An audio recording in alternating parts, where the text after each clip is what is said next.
Shalom. I am Rabbi Davidovich, speaking to you on behalf of the webyeshiva.org, speaking to you from Efrat, Israel. I'm going to talk about the first sentence of this week's Torah reading.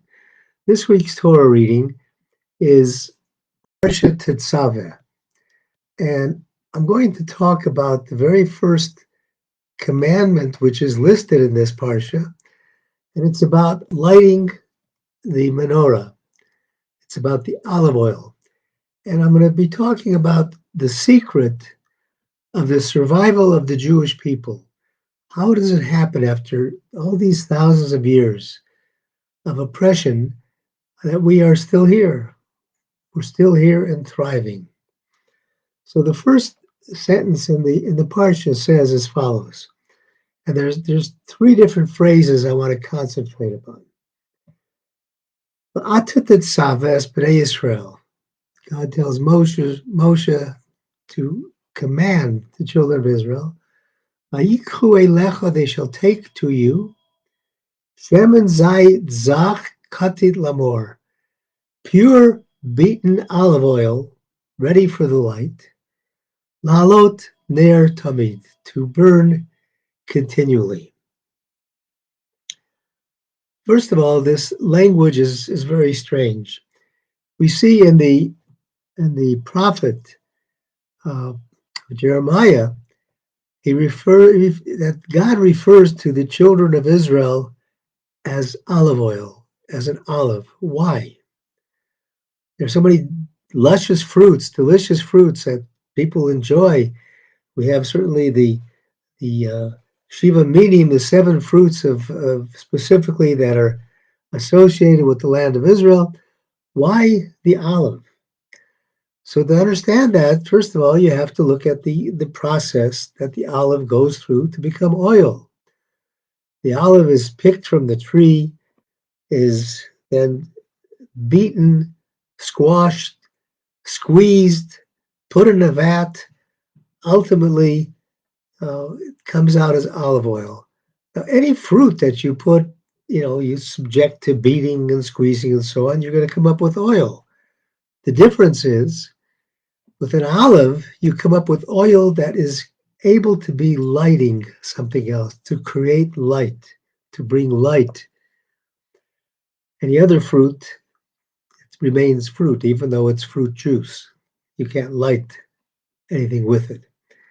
When God created the world, on the very first day of creation, God said, Vahiyor, let there be light. That was before the sun was created. The sun wasn't created then. Light was created. It was a special light from which you could see from one end of the world to the other. This light was so special that God looked into the future and saw that we would have a generation of the flood, a generation of the Tower of Babel, where people were not following God, were rebelling against God. He didn't feel that light was appropriate for those kinds of people. And he put it aside. He hid it away for the future, hid it away for the righteous of the future. And it's called the Ohr Ganuz, the hidden light.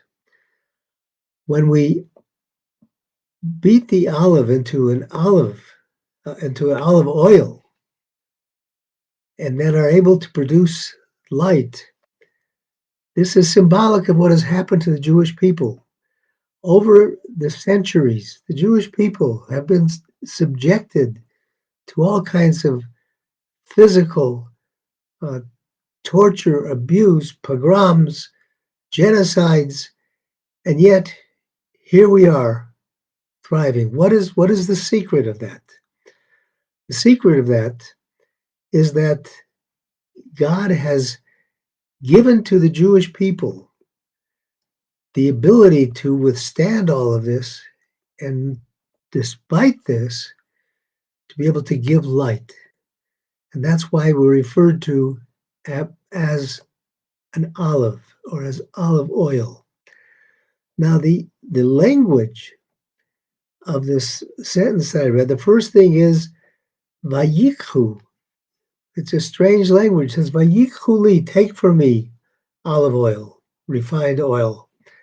It should say, give to me. So Rabbi Tversky, Dr. Tversky Oliver Shalom, says that the word Vayichu in this sense, in terms of light, is interchangeable. It can mean taking or giving, so that when you enter a room that is dark, you turn a light on. You are giving light into that room, but at the same time, you're benefiting from it. You're taking it. The job of the Jewish people is to be an Ohr Lagoyim, is to be a light unto the nation, to spread the words of Torah, to spread the words of morality. This is our job. So in order to do this job, we had to go through that refining process. Then it says lahalos ner tamid, to light constantly. The menorah, which we're talking about here, was lit not for God's sake, but for the people's sake. God didn't need the light, but the menorah had to be lit, was lit and left burning constantly. Ner tamid. And Rashi says that you had to light the menorah in such a way that by your holding the initial lighting source, the candle, to the menorah, it lights by itself. And that's the secret. The secret of within a Jew is this ability to access this light, this Ohr Ganuz. All we have to do is to be able to blow on it, so to speak, to put a candle to it, to do something to encourage it to light, and then to access that light. The Rav Ovadia Chaim had an interesting story about light.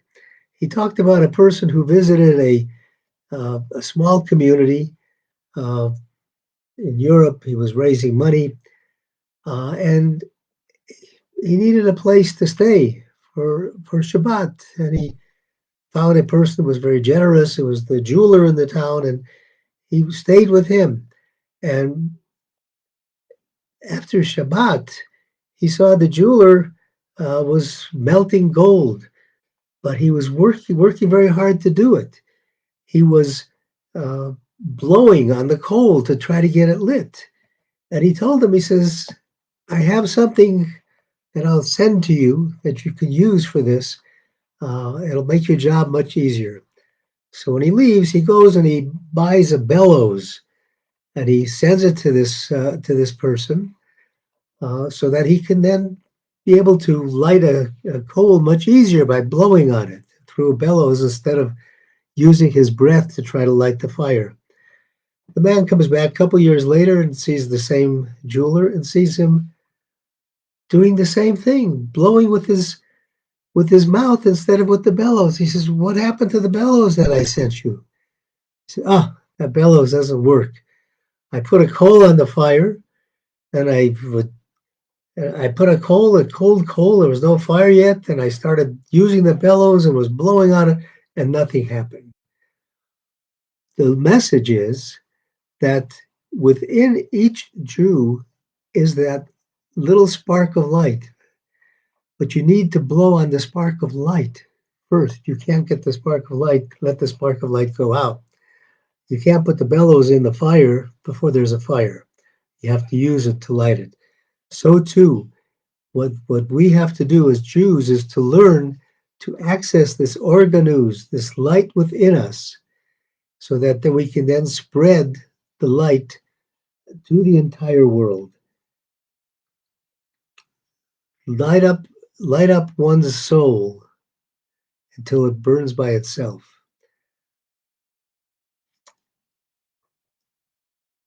Our job is to lighten this dark world.